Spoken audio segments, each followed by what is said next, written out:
Bismillahirrahmanirrahim. Assalamualaikum warahmatullahi wabarakatuh. Waalaikumsalam warahmatullahi wabarakatuh. Sahabat Blam dimanapun teman-teman berada, alhamdulillahirrabbilalamin. Puji syukur kita panjatkan kehadirat Allah Subhanahu Wa Taala. Karena pada pagi hari ini kita kembali lagi di acara podcast Blam Corner, inisiasi oleh Balai Litbang Agama Makassar. Nah, setelah sekian lama kita tidak muncul, khususnya saya dan juga narasumber kita pada pagi hari ini. Nah, kali ini teman-teman ada baiknya ikuti acara podcast kami ya, karena materinya unik dan belum pernah sama sekali dibahas oleh Balai Litbang dan juga mungkin podcast-podcast lainnya. Nah, pertama-tama kita sapa dulu narasumber kita pada hari ini. Assalamualaikum Bapak Asnandar Abu Bakar. Waalaikumsalam, selamat pagi Mbak Sari, teman-teman, sahabat Blam, selamat pagi. Nah, beliau ini narasumber kita, tapi terlalu kaku ya ketika kami menyapa beliau dengan Bapak Asnandar Abu Bakar. Nah, jadi teman-teman sahabat Blam dimanapun berada, beliau adalah analis kebijakan ahli muda di Balai Litbang Agama Makassar, dulunya peneliti ya. Nah, tapi alangkah baiknya saya izin memanggil sebutan biasa kita yaitu Om Dalo ya. Boleh. Nah, lebih rileks teman-teman. Jadi beliau itu jangan dipanggil Pak karena tampangnya masih anak SMA ya, walaupun rambutnya sudah putih-putih sedikit. Bagaimana kabarnya Om Dalo? Alhamdulillah baik. Alhamdulillah. Mbak Sari juga mudah-mudahan baik ya. Iya, alhamdulillah walaupun agak kurang fit tapi kita baikkan untuk podcast kita pada pagi hari ini. Nah, sahabat Blam, hari ini kita punya tema yaitu mental model Smart ASN. Nah, kalau kita lihat Om Dalo mental model Smart ASN, mungkin masih hal yang baru ya, karena kalangan ASN sendiri ketika kita bahas Smart ASN, mungkin masih banyak yang bertanya, apa itu Smart ASN? Lalu tiba-tiba ada kata mental model. Itu mental model apa? Apakah ASN yang mau jadi model? Gitu, atau mental sifat, sikap. Nah, nanti secara rinci Om Dalo ini ahlinya ketika kita bahas tentang Smart ASN. Oke Om Dalo, mungkin ada sepatah dua kata untuk podcast kita pada pagi hari ini, khususnya apa sih Smart ASN itu? Oke, baik Mbak Sari. Ya, kita awali dulu seperti kata Mbak Sari bahwa apa itu sebenarnya Smart ASN. Ya. Jadi Smart ASN ini adalah suatu program yang dicanangkan oleh Menpan RB tahun 2019 dalam rangka untuk memenuhi Grand Design Reformasi Birokrasi tahun 2024 di RPJMN pemerintah itu tahun 2024. Di situ ada Grand Design Birokrasi ASN. Nah, di dalam Smart ASN ini sebenarnya yang dilihat adalah bagaimana capaian kinerja dari pegawai atau ASN untuk memenuhi tanggung jawab dan pelayanan kepada masyarakat. Nah, capaian kinerja ini tentu harus ada indikator-indikator yang menjadi standar yang harus dilihat. Nah, di Smart ASN ini ada 8 standar yang harus dilihat. Yang pertama itu adalah integritas, kemudian nasionalisme, profesionalisme, berwawasan global, kemudian ada penguasaan IT dan bahasa asing, kemudian ada hospitality atau keramahan, kemudian bagaimana membangun jaringan, networking, dan yang terakhir itu entrepreneurship. Nah, ini sejalan dengan budaya kerja yang dicanangkan oleh Kementerian Agama. Budaya kerja Kementerian Agama itu ada 5. Pertama itu integritas, profesionalisme, inovasi, tanggung jawab, dan keteladanan. Nah, ini yang kita padukan khusus di Kementerian Agama, bagaimana melihat Smart ASN di Kementerian Agama. Meskipun ada beberapa kegiatan yang telah kita lakukan, salah satunya dengan penelitian, dan itu hasilnya kita sudah rilis kemarin khusus untuk yang teman-teman di Kanwil Kementerian Agama Gorontalo. Nah, untuk mencapai Smart ASN ini tentu tidak mudah, tidak gampang kita seperti membalikkan telapak tangan. Tentu harus ada kegiatan-kegiatan yang kita harus lakukan atau ada kebijakan-kebijakan baik di struktur kelembagaan ataupun dalam kehumanisan atau kemanusiaan ASN ini bekerja. Nah, dalam kehumanisan ini tentu dipengaruhi oleh sikap, paradigma, terus kebiasaan-kebiasaan pegawai. Nah, itulah yang menghubungkan garis merahnya mental model ASN dengan Smart. Jadi bukan model ASN apa, bukan mentalnya, tapi bagaimana merubah mental model ini menuju Smart ASN, menuju Grand Design Reformasi Birokrasi tahun 2024. Nah, itu saya kira yang landasannya. Baik, berarti Smart ASN ini belajar hal-hal atau PR kita bersama ya, Om Dalo ya. Apalagi kan tahun depan sudah tahun 2024 dan pencanangannya itu sudah seharusnya seefektif yang telah disusun bersama kayak gitu. Nah, tapi kalau Om Dalo lihat sendiri, ini kan khusus kita bahasnya di dalam konteks Kementerian Agama. Nah, seperti apa Om Dalo melihat tingkat Smart ASN yang telah berlangsung dari pencadangan tahun 2019 sampai 2023 ini secara global lah di Kementerian Agama, positif atau antusiasmenya itu apakah berjalan secara global keseluruhan atau mungkin belum terlalu besar, seperti apa mungkin Om? Ya, secara umum sejak dicanangkan reformasi birokrasi tentu kita sudah melakukan pembenahan-pembenahan. Nah, pembenahan-pembenahan ini misalnya baik dari yang pertama adalah kedisiplinan pegawai, terus sistem kerja. Sistem kerja ini sudah didukung dengan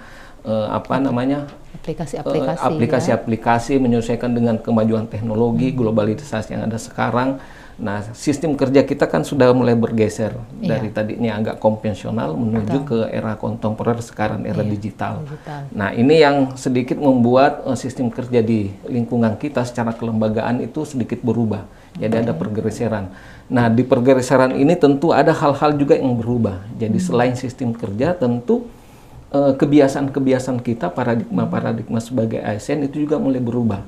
Nah, ini terus dilakukan pembenahan-pembenahan, bukan saja di Kementerian Agama, tetapi kelembagaan di negara kita secara umum. Nah, pembenahan-pembenahan ini tentu dibarengi dengan penguatan-penguatan SDM. Penguatan-penguatan SDM seperti misalnya pembekalan-pembekalan untuk meningkatkan kompetensi dan kapasitasnya. Nah, kemudian termasuk dengan tunjangan-tunjangan untuk meningkatkan kesejahteraan pegawai. Nah, ini yang membuat pergeseran. Nah, untuk menuju Smart ASN ini, sekarang kelembagaan pada umumnya di pemerintahan Indonesia itu sudah bergeser, sudah menuju ke sana. Tetapi meskipun begitu, pasti ada kendala-kendala. Jadi sesuatu yang kita programkan tidak serta-merta harus berjalan lancar. Ada kendala-kendala yang terjadi. Nah, kendala-kendala ini yang kita harus lihat. Nah, sekarang kita melihatnya apa yang paling terjadi ketika misalnya ada perubahan dalam suatu organisasi. Tentu yang dilihat adalah mental modelnya. Nah, kenapa mental model yang diangkat misalnya? Nah, kalau misalnya kita merujuk dari awal, mental model ini lahir tidak serta-merta. Kalau misalnya kita kembali ke ada konsep iceberg yang gunung es itu yang konsepnya. Nah, pertama yang dilihat itu kan adalah bagaimana pola dan tren kerja dalam satu organisasi atau kelembagaan. Setelah itu baru kita lihat struktur penyebabnya. Nah, setelah struktur penyebabnya baru ada mental model. Nah, di mental model ini yang akan kita rubah. Nah, sekarang kalau misalnya kita berbicara dalam suatu kelembagaan, tentu kita harus lihat dulu pola tren. Nah, pola tren ini misalnya bagaimana perilaku atau kebiasaan-kebiasaan budaya organisasi yang terjadi di satu lembaga. Nah, kalau misalnya kita sudah melihat pola trennya, misalnya dalam kelembagaan kita sudah ada sistem kerja yang harus kita ikuti, terus misalnya ada rutinitas keseharian yang harus kita lakukan. Nah, itu kan tidak serta-merta bisa mendukung jalannya program, tetapi pasti ada kendala. Nah, setelah itu misalnya di situ ada kendala, kita lihat pola trennya, kita lihat ke struktur penyebabnya. Struktur penyebabnya ini misalnya bagaimana budaya organisasi di dalam lembaga itu. Nah, budaya organisasi ini tentu dipengaruhi oleh pertama karakter dari pegawai sendiri situ, kemudian kebijakan-kebijakan dari pimpinan atau pemerintah. Kebijakan dalam bentuk regulasi ini yang berkaitan dengan pekerjaan pegawai secara khusus atau tujuan program kelembagaan secara umum. Nah, baru kita bisa lihat mental modelnya ini. Nah, di mental model ini kita lihat paradigmanya, terus bagaimana sikapnya, pandangannya. Kalau mental modelnya hanya, contoh mohon maaf dalam tanda kutip, hanya datang bekerja, terus pulang, rutinitasnya datang bekerja. Nah, itu kan ya memang berjalan, sistem berjalan, tetapi tidak menghasilkan inovasi-inovasi ataupun pengembangan-pengembangan baik kapasitas diri maupun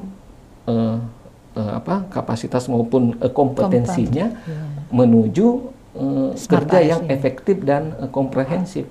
Nah, oke. itu. Baik. Jadi itu yang mental modelnya yang kita ingin lihat. Nah, berarti teman-teman sahabat Blam dimanapun berada, penjelasan Om Dalota itu sangat rinci sekali ya. Kenapa sampai muncul mental model itu? Jadi dipengaruhi oleh beberapa, misalnya yang tadi trennya. Nah, trennya seperti apa, lalu sikapnya seperti apa. Nah, berarti kalau mental model ini, Om Dalot, terkait dengan Smart ASN khususnya. Di sini kan kita penontonnya ini bukan hanya orang-orang Kementerian Agama ya, bisa dari kementerian lain.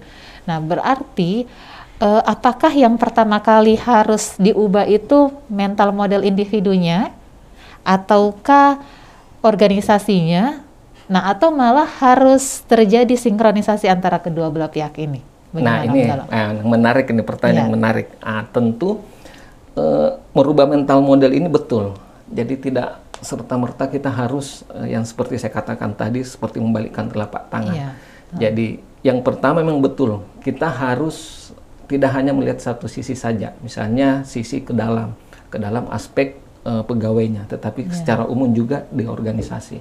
Tetapi yang seperti pertanyaan Mbak Sari, bahwa yang paling berpengaruh sebenarnya adalah mental model pegawai. Nah, mental model pegawai ini tentu akan merubah mental model organisasi secara keseluruhan. Tetapi harus ada treatment, ada stimulans dari organisasi, misalnya kebijakan-kebijakan yang mendukung perubahan mental model dari pegawai-pegawai ini.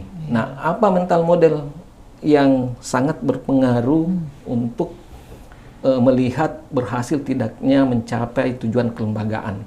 Nah, yang pertama adalah yang pertama sekali itu adalah prasangka atau stereotip. Nah, ini prasangka stereotip ini maksudnya begini. Kadang kalau misalnya kita bekerja, baik prasangka terhadap teman-teman atau prasangka terhadap atasan ataupun prasangka terhadap kebijakan program itu bisa terjadi. Misalnya apakah program ini sesuai dengan yang saya inginkan? Kadang ada orang yang ya antipati aja gitu, cuek aja gitu. Ini tidak berhubungan dengan saya. Biar teman-teman yang lain yang mengerjakan. Nah, itu sebenarnya yang sedikit sudah mengganggu. Yang kemudian kedua adalah diskriminasi yang kurang objektif. Maksudnya kurang objektif, diskriminasi itu perlu. Kenapa begitu? Karena pimpinan harus melihat, membedakan kapasitas dan kompetensi pegawainya. Jadi tidak boleh menyamakan diskriminasi dalam bentuk itu. Tetapi harus objektif. Objektif itu maksudnya jangan sampai saya didiskriminasi. Harusnya saya bisa membuat yang terbaik untuk lembaga, tetapi tidak diberi kesempatan. Nah, itu juga yang bisa menyebabkan mental model kita terhadap kemajuan lembaga kurang. Yang berikutnya adalah ada semacam fanatisme kepemimpinan. Jadi ini tidak bisa kita pungkiri. Di mana-mana dalam suatu kelembagaan ada pegawai yang memang apa yang dikatakan pimpinan dia harus ikut. Ya, meskipun dalam tanda kutip ada kebijakan-kebijakan yang sebenarnya tidak terlalu familiar gitu, atau tidak terlalu konstruktif untuk memajukan lembaga. Nah, ini juga yang harus pegawai atau ASN memberikan sedikit kritik yang konstruktif, tapi bukan kritik yang membangkang. Tidak demi kritiknya itu di program, bukan di karakter atau individu kepemimpinannya itu. Kemudian ada etnosentris organisasi dalam kelembagaan, bukan etnosentris budaya, bukan. Tapi ada misalnya kita kesehariannya misalnya duduk saja tanpa pernah pergi melihat bagaimana sistem kerja teman-teman. Nah, ada biasa yang istilahnya dalam bahasa nunya cuek begitu. Nah, ini juga tidak boleh. Kemudian yang terakhir itu adanya polarisasi, perasaan polarisasi pekerjaan. Jadi polarisasi itu misalnya pekerjaan tertentu cuma ini yang bertanggung jawab. Pekerjaan tertentu cuma ini. Dalam hal aplikatif memang harus orang-orang yang sudah sesuai kompetensinya di situ, tetapi kita tidak harus cuek terhadap pekerjaan atau tujuan organisasi kelembagaan. Kita harus turut di situ meskipun bukan kita yang kerja. Nah, itu yang mental model itu yang harus diperbaiki. Wah, menarik sekali ya Om Dalal. Jadi apa yang tadi sempat dibahas itu kayaknya nggak cukup kalau hanya untuk 30 menit gitu. Karena saya mendengarkan sendiri, sahabat Tuhan memberikan saya banyak ide-ide, malah ide-ide kreatif di otak saya. Wah, ini idenya bagus sekali gitu. Saya belum pernah mendengar sama sekali yang 5 tadi mental model, tapi benar saya berkesesuaian. Khususnya kayak kami kita Balitbang itu 5-5-nya itu kena gitu. Kita Balitbang dengan cakupan sangat kecil, apabila kita tarik ukur keluar, ini adalah satu konsep yang sebenarnya kita tidak perlu berpikir jauh ya Om Dalal. Apa sih mental modelnya ASN sekarang?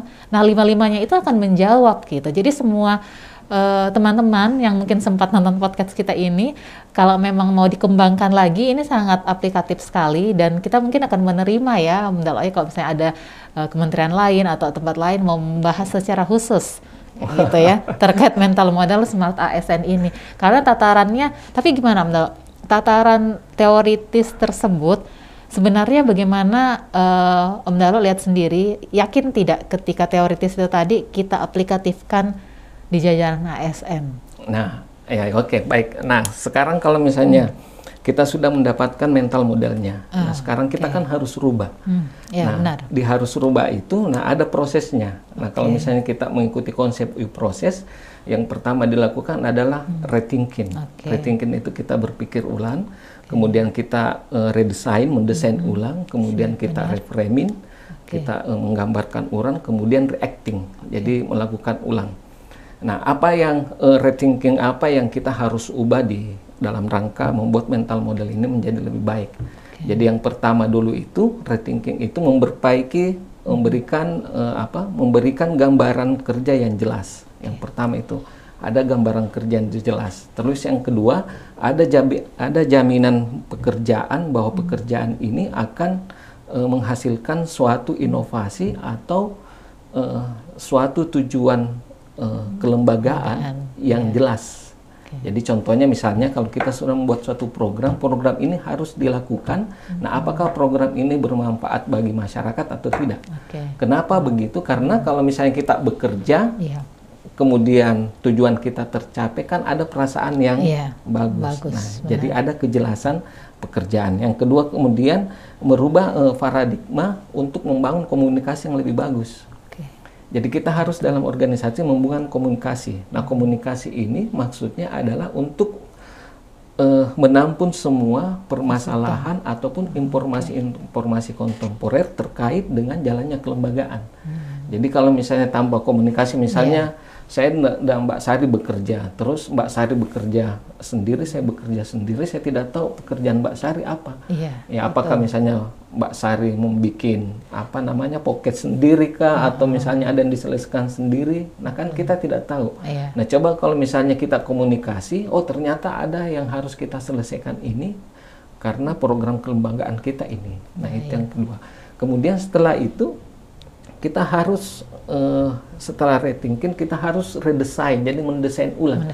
Mendesain ulang itu artinya ini yang membutuhkan bagaimana kebijakan-kebijakan pimpinan membuat program yang aplikatif sesuai dengan kapasitas dan kompetensi dari pegawai kita ini. Nah, kompetensi kapasitasnya itu terkait dengan kemampuan dia, pengetahuan dia, kemudian pengalaman dia, kemudian kompetensinya itu ya harus dibarengi dengan akhlak. Nah, akhlak moral sebagai ASN atau sebagai umat yang beragama, nah itu harus dipadukan. Nah, setelah meredesain program-program ini oleh pemerintah, kita reframing. Reframing itu menggambarkan ulang apa konsep tujuan kita dari bekerja, tujuan dari organisasi. Nah, itu yang akan dikombin supaya pegawai enak bekerja. Nah, setelah kita reframing ini, kemudian kita reacting, melakukan ulang. Kita lakukan semua yang kita telah kerjakan, kemudian apa yang ingin dihasilkan, dan siapa yang bekerja di situ. Jadi semuanya berjalan akan. Nah, sebelum reacting ini, di reframing ini akan kelihatan. Akan kelihatan bahwa yang mana pegawai yang tadinya tidak kompetitif atau tidak tidak bekerja secara maksimal, atau bekerja tapi tidak sesuai dengan kemampuannya, itu akan kelihatan di situ di reframing. Makanya sebelum setelah kita meredesain program-program kita di reframe itu harus betul kita lihat-lihat di situ. Nah, disinilah kemampuan pimpinan yang melihat bagaimana meletakkan atau menjalankan program ini sesuai dengan kapasitas ASN. Nah, kemampuan pimpinan yang diperlukan di sini yang pertama adalah ada namanya manajemen karakter, ada manajemen organisasi, ada manajemen profesional, dan ada manajemen sosial. Jadi pimpinan harus ketika dia berfungsi sebagai manajemen sosial, dia harus melihat hubungan-hubungan di dalam kelembagaan itu, hubungan-hubungan antara pegawai dengan pimpinan. Kemudian ya manajemen profesional tentu dia harus mempunyai kemampuan-kemampuan sesuai dengan keilmuan atau sesuai dengan tujuan kelembagaan. Kemudian manajemen organisasi itu hubungannya dengan sosial. Dia harus melihat apa program yang harus dicanangkan ini, apa tujuan dari kelembagaan yang kita ini untuk membersihkan sumbangsi kepada pembangunan Indonesia. Yang paling penting ini tadi di manajemen karakter. Jadi pimpinan harus mempunyai kemampuan untuk melihat karakter pegawainya. Nah, ini yang paling penting, di reframing ini yang paling penting. Nah, setelah ini selesai baru kita reactin. Nah, di reactin pimpinan sebenarnya tinggal terbantu. Jadi tinggal mengarahkan saja, tidak perlu harus terjun langsung karena kita sudah mempunyai konsep. Nah, kalau misalnya ini diterapkan, ini hanya konsep, kalau diterapkan ini di semua kelembagaan, ya mudah-mudahan mental model menuju smart ASN yang bagus ini akan tercapai. Betul sekali. Benar, karena memang tolak ukurnya itu tercapai tidaknya dari mental model pegawai tersebut ya. Baik. Oke, sahabat Blam dimanapun teman-teman berada, materinya sebenarnya sangat kompleks ya Om ya, dan memang kita butuhkan waktu lebih lah, karena per masing-masing item itu bisa menjadi satu materi podcast yang tersendiri. Kalau misalnya, ya betul, kalau misalnya kita membahas rethinking itu aja, sebenarnya kan banyak teori-teori yang bisa masuk di situ yang rethinking itu. Kalau misalnya kita menghubungkan bukan saja teori pengembangan kapasitas, tetapi teori konstruksi sosial juga bisa masuk di situ. Teori kepemimpinan bisa masuk di situ. Nah, memang kalau misalnya kita membahas secara khusus ya, tapi kan ini kita kasih gambaran secara umum ya. Jadi minimal ada gambaran untuk teman-teman sahabat podcast Blam di mana berada. Ketika kita membahas ini minimal ada gambarannya, dan tadi itu materinya sangat kompleks sekali. Bagi teman-teman yang khususnya membahas pengembangan SDM di suatu instansi, ini keren sekali ya, menurut saya sangat keren ketika kita membahas ini kayak gitu ya. Nah, tapi terakhir sebelum kita tutup, kira-kira dari kacamata Om Dalo sebagai ex-peneliti dan sekarang analis kebijakan, ketika kita membahas smart ASN kan tadi kan indikatornya ada 8 sangat banyak. Ya. Nah, apakah smart ASN ini dikatakan berhasil ketika 8 indikator ini tercapai, ataukah ada batas minimalnya? Seperti itu. Ya, capaian berhasil tidaknya ASN ini memang harus memenuhi indikator ini. Tetapi tidak mesti begitu, karena indikator ini kan adalah dasar pijakan. Dasar pijakan bahwa yang dipenuhi seperti ini. Contoh misalnya, ketika misalnya kita dalam satu kelembagaan, integritas sudah bagus, profesionalnya sudah bagus, terus penguasaan IT sudah bagus, wawasan global sudah bagus, kemudian punya jaringan yang kuat, kemudian entrepreneurship, maksudnya inovasi-inovasi kelembagaan sudah bagus, tetapi di hospitality kita lupa. Hospitality adalah keramahan. Keramahan itu orang banyak berpikirnya bahwa kita ramah terhadap masyarakat. Pelayanan hanya keluar memang betul. Tetapi kadang suatu waktu kita tidak ramah, mohon maaf dalam tanda kutip, dengan sesama pegawai. Nah, itu mohon maaf, ya mungkin ada yang terjadi di beberapa kelembagaan antara unit kerja itu sebenarnya tidak harmonis dalam tanda kutip. Ya, dalam tanda kutip begitu, artinya hospitality-nya rendah. Tetapi meskipun begitu, secara umum tujuan kelembagaan tercapai, grand design reformasi bisa tercapai, itu sudah berhasil. Jadi tidak mesti harus 8 indikator ini harus bagus gitu, harus excellent, enggak. Yang penting tujuan dan sasaran program kita ini bisa tercapai. Karena yang indikator ini kan cuma landasan kebijakan saja ya Om Dalo ya. Baik, baik, terima kasih banyak ya Om Dalo untuk penjelasannya ke kita ini yang mungkin belum mengerti, atau ini merupakan tambahan wawasan ya, karena terkait mental model lalu smart ASN itu sendiri. Nah, terakhir sekali ada closing statement nggak dari Om Dalo terkait khusus materi kita ini. Kira-kira kepada teman-teman sahabat Belam yang saat ini sedang nonton, statement closingnya itu ya beberapa kalimat lah yang bisa langsung kena ke teman-teman. Iya, kalau closing statement ini sebenarnya itu adalah bekerja itu sebenarnya adalah proses mengilhami perasaan kita supaya senang. Jadi proses mengilhami perasaan kita supaya senang. Bekerja itu intinya. Kalau misalnya kita tidak ikuti perasaan, otomatis pasti tidak kerja. Bekerjanya tidak maksimal. Kita ingin membangun komunikasi, membangun jaringan ke teman-teman. Kalau perasaan tidak bagus, nah itu kan tidak bagus. Betul. Jadi bekerja itu proses mengilhami perasaan supaya menjadi lebih bagus. Lebih bagus ya. Jadi semua pekerjaannya lancar, enak juga hubungan dengan sesama, atasan termasuk. Jadi mengilhami perasaan. Mengilhami ya. Jadi perasaan yang dibawa itu kita ilhami dulu. Maunya kayak gini. Oh, ya. Quotes yang sangat bagus untuk siang hari ini ya, pagi menjelang siang. Terima kasih banyak Om Dalo ya. Terima kasih juga Mbak Sari. Ya, terima kasih sahabat Belam semua. Oke, terima kasih untuk waktunya. Insya Allah di lain kesempatan kita akan membahas materi podcast yang lebih wow lagi dan tentunya yang sahabat Belam inginkan. Kayak gitu. Oke, sahabat Belam dimanapun teman-teman berada, tidak bosan-bosan kami mengingatkan kepada seluruh sahabat Belam dimanapun berada, podcast kami ini menerima banyak masukan.